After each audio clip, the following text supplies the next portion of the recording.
I request the first presenter, Mr. K.S. Rao. Mr. K.S. Rao, please, if you can deliver your presentation, please. Thank you, sir. Thank you.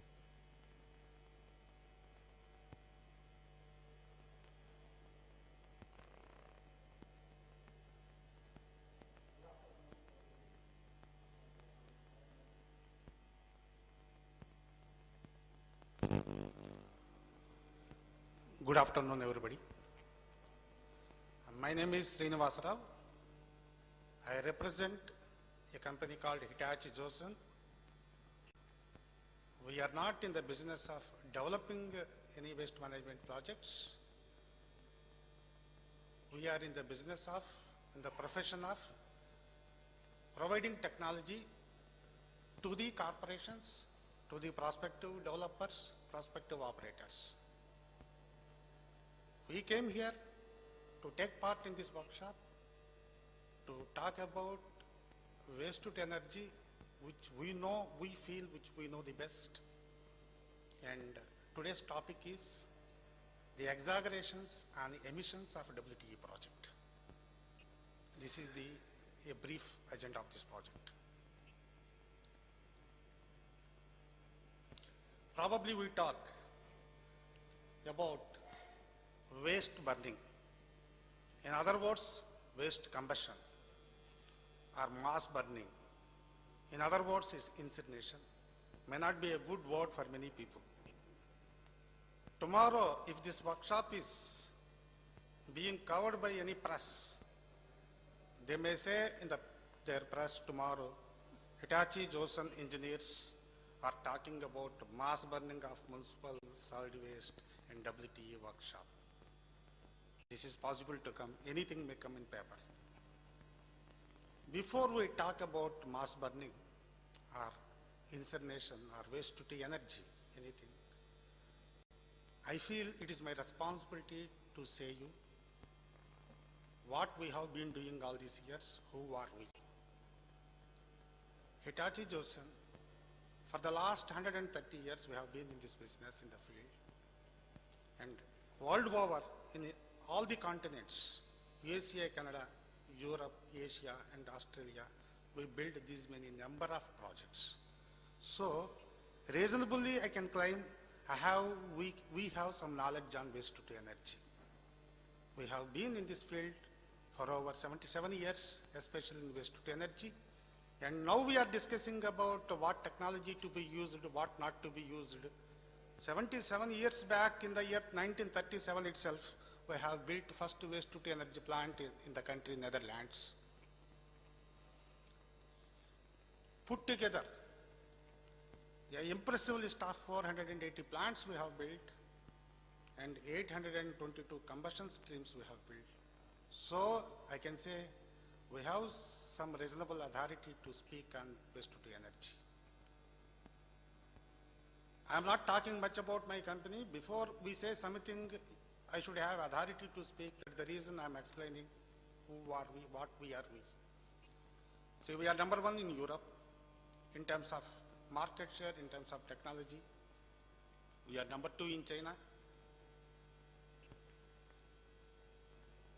Coming to the point, why waste to energy is late in any country? It is a history, something like this. See, when it comes to the waste to energy progression and evolution in any country, as Professor Temil said, it is directly linked with the GDP of any nation. If you come to this waste to energy development in any country, the first priority for the government is always to provide a clean drinking water. That is the priority.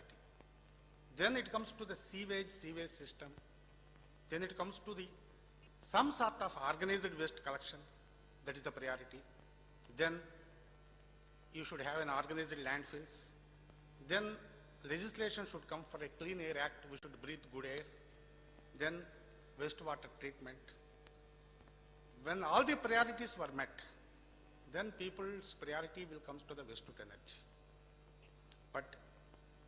in the left side, in the y-axis, you see the GDP of individual nations and the progression it has been made. 5,000, 10,000, 15,000, $20,000 per head per capita. That is how the GDP is measured. If you see in the last, when 35,000 DGP is there, everywhere waste to energy will become a reality. This is the history. I'm not taking any dogma here. But unfortunately, Indian on an average GDP $3,800 per head. But the waste to energy is a problem only in the metro cities. Our waste management becomes alarming issue in metro cities. In urban areas, rural areas, it is not really alarming. They are able to manage themselves to a certain extent. Still there is some sort of systems must be adopted. So especially in the metro cities, as Alani Kumar said in previous session, 8,000 of garbage to be addressed in a centralized system or decentralized system, then waste to energy. Here, irrespective of GDP, waste to energy proved to be a solution for a Delhi corporation. So what was the trends of the world? I want to say the trends of the world. In the 80s, reduction of emissions from the air, not from the WT plants, from the cars, from the automobiles, wherever it comes, some emissions, that is the priority. That was how it happened. Then waste accumulation and waste generation has become increased. Then new technologies like pyrolysis, those experimentation has started. Then in the year 95, the biological treatment and compost and such other techniques, other systems have started working. So 2000 in the world scenario is end of recycle everything. And 2005, the profitability, unless there is a profit, the developers will not come and do a project. They will not do any charity job. So there should be element of profitability for the developer, otherwise they will not do it. Otherwise state should do it. If they want to have a PPP setup, they should have element of profitability. Then emphasis has been laid on profitability. Then it comes to the get the most out of the waste. That is today, profit and energy. You should have money for the developer. At the same time, you should also recover energy out of it. This is the trend of the waste to energy in the world in terms of in line of waste management. So, waste to energy must be economical, affordable to this country. At the same time, it must be friendly also. It should have minimum investment costs. If you compare with Japan and Europe, per megawatt cost, usually in India, unfortunately, we are talking about per megawatt waste to energy costs. In other countries, it is always measured in terms of tons of waste. This is a 500 tons plant, this is 1,000 tons plant, this is 3,000 tons plant. In India, we are measuring in terms of electricity generation. This is unfortunate, it should not be there. It always to be measured, waste management projects or waste to energy projects always is a solution solving, problem solving projects. They are not energy projects. Energy is a byproduct and the main objective of waste to energy is to find a solution for this. In ecological point of view, the objective must be how can we really produce and establish a sustainable, low emission and climate friendly energy. This is ecological point of view. In an economical point of view, how can we improve cost effectiveness and also energy efficiency and improved energy efficiency? These two aspects are to be studied together. Then only we will have a sustainable, successful solution for any country. Otherwise, it is only theory we talk. Unless these 2 points, one side ecological point and other side is economical point, these 2 points, aspects to be addressed in reality. When it comes to the costs, if waste to energy project is something like 30 crores or 40 crores per megawatt, there is no point in discussing here. We should really disappear from this because it never become a reality in a country like this. Just I have given a comparison here. Energy from waste in Indian perspective, it may cost about 12 crore rupees megawatt and it operates 8,000 hours. all Hitachi Zosen plants operates 8,000 hours. That by default they operate it. Wind power, it may cost about 66.3 crores per megawatt. The load factor is about 25%. It operates, you can say the availability of the plant is 1700 hours. Solar power, since policy in this country is evolved, that is the reason the capital cost of the solar power has come down 13 crores per megawatt, and the availability is 2000 hours if you take on an average. The PLF is the range of 20 to 24%. So out of these three renewable energy figures, while encouraging all the options of renewable energy, wind and solar, energy from waste is one of the most cost-effective and proven energy producing system in the world. Now let us talk about little deep about the research and intrinsic aspects of the waste to energy system. Many environmental activists will say plastic should not be burned. Incineration plant or energy from waste plant will burn plastics. We want to share our feelings. Can we imagine this physical world without plastics? We can, at the most, we can ban, we can avoid 40 micron carry bags, which we carry, put some things. But we cannot really avoid using the plastics.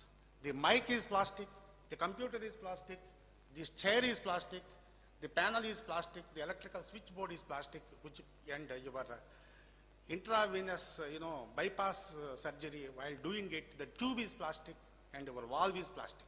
So your blood infusion bag is plastic. So you cannot imagine this world without using plastics. Maybe after 200 years, NEERI like scientific institution will definitely find an alternative to the plastics, then probably it can be avoided. I think they have done some research on biodegradable plastics also. So my point of question is, 100 liters, 100 liters of fuel in a crude oil refinery, from the fuel of 100 liters, you can produce 21 shirts and 1 car tire and 4 crates of beer and 6 trash plastic cans. This is the consumption. This is, I am talking about second life cycle. This 1000 liters of fuel can be used to drive our cars. At the same time, the 1000 liters of fuel can produce so and so quantity of products, which are for our regular use.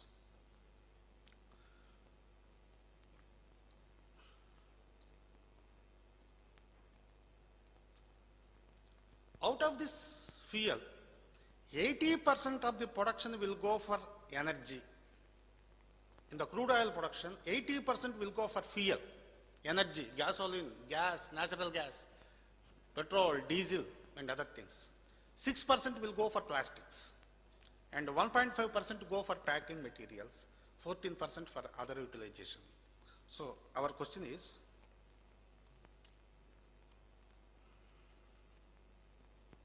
sorry.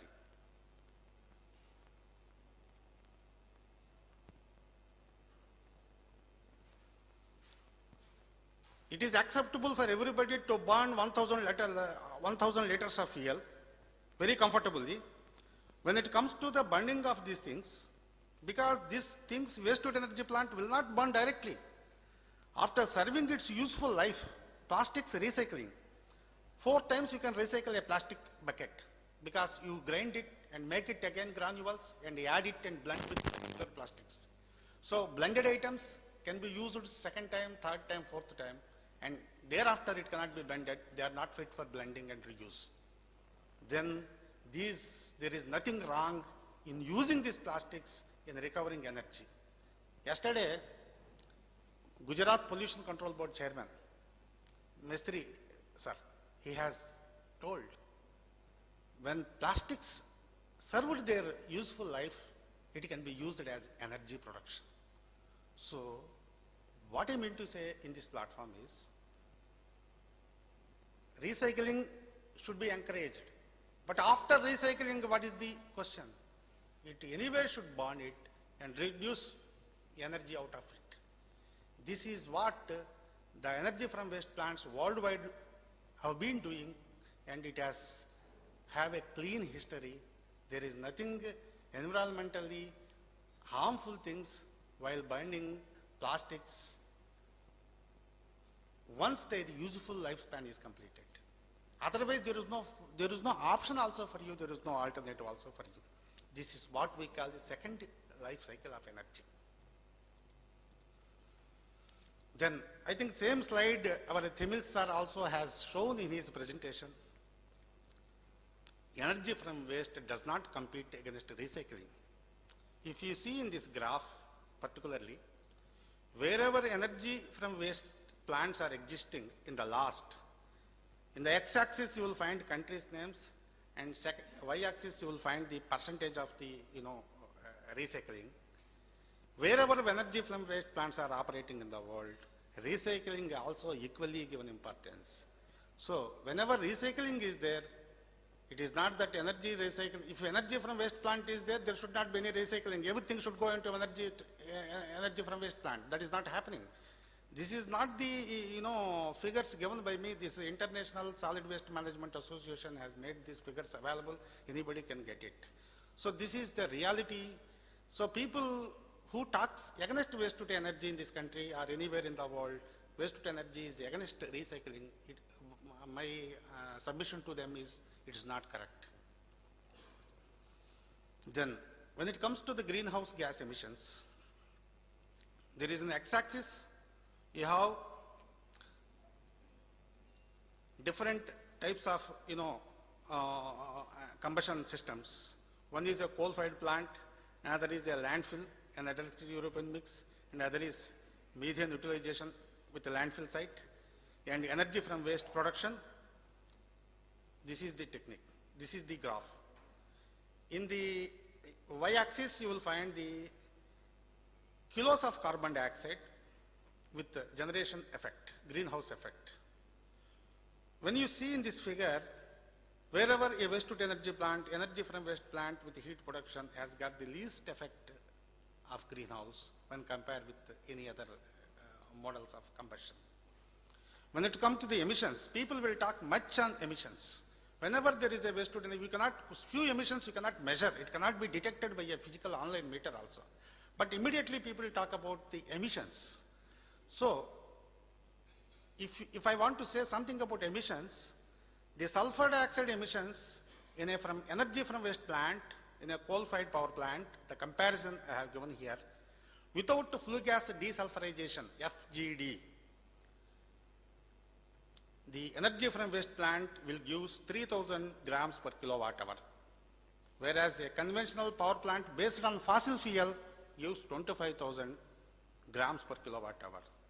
With the flue gas desulfurization system in place, energy from waste plant will give 500 and a conventional fossil fuel plant will give 3,000. So you can see the difference, a tangible difference. Emissions per ton of waste produced, reduced. So I am comparing this table with composting. The mercury levels in nanograms, EFW plant is 34 and composting plant 43. And cadmium 180 EFW plant and composting is 309, and benzene less than 13 nanograms and composting 2700 nanograms. PCB, you know PCB, polychlorinated biphenyls, it is 39 in EFW and 240 in the composting. PAH, polycyclic aromatic hydrocarbons, 1300 in EFW, 33,000 in composting.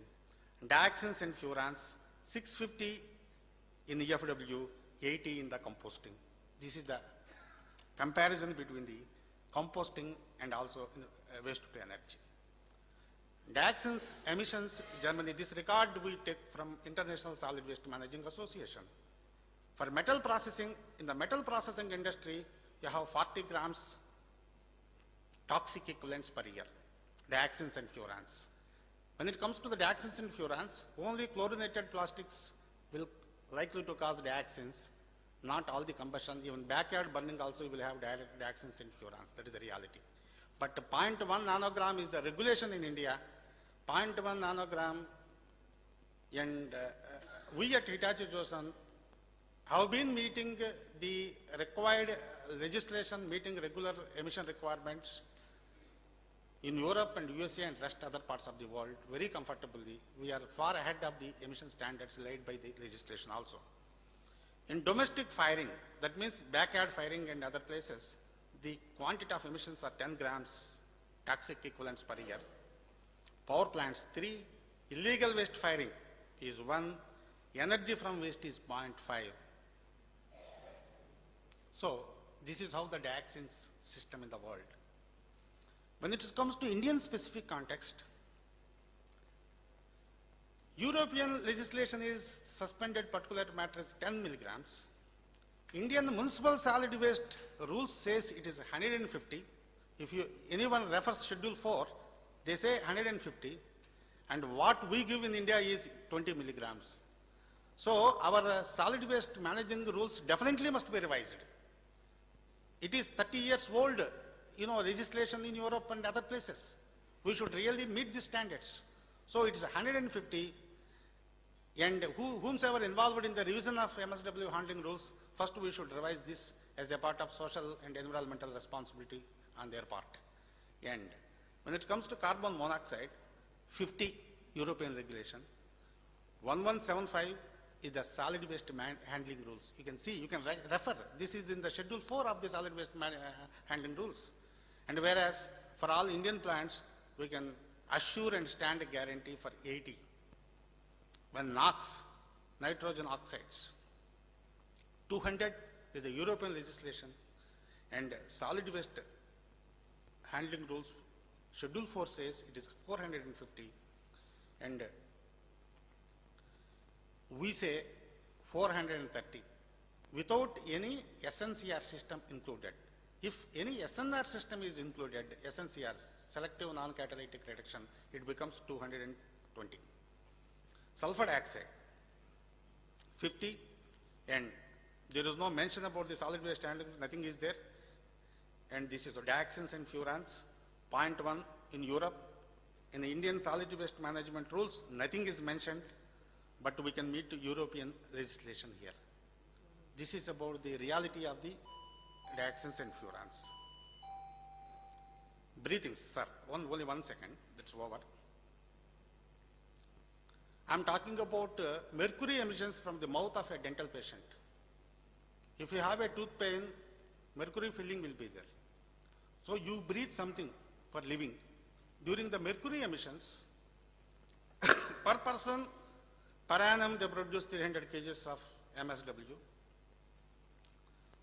During the breathing process, a human being will breathe about 6,000 cubic meter. So HG emissions from a dental patient is 60 milligrams in a year. HG emissions after treatment, HG emissions in the waste to energy plant is 16 milligrams. The mercury emissions from breathing, 18 milligrams per year. So better don't breathe. Last slide, sir. I'm not taking much time. I'm talking about dust emissions. All energy from waste plants put together in Switzerland gives 63 tons per annum dust, suspended particulate matter. Fireworks will give 216 tons per annum.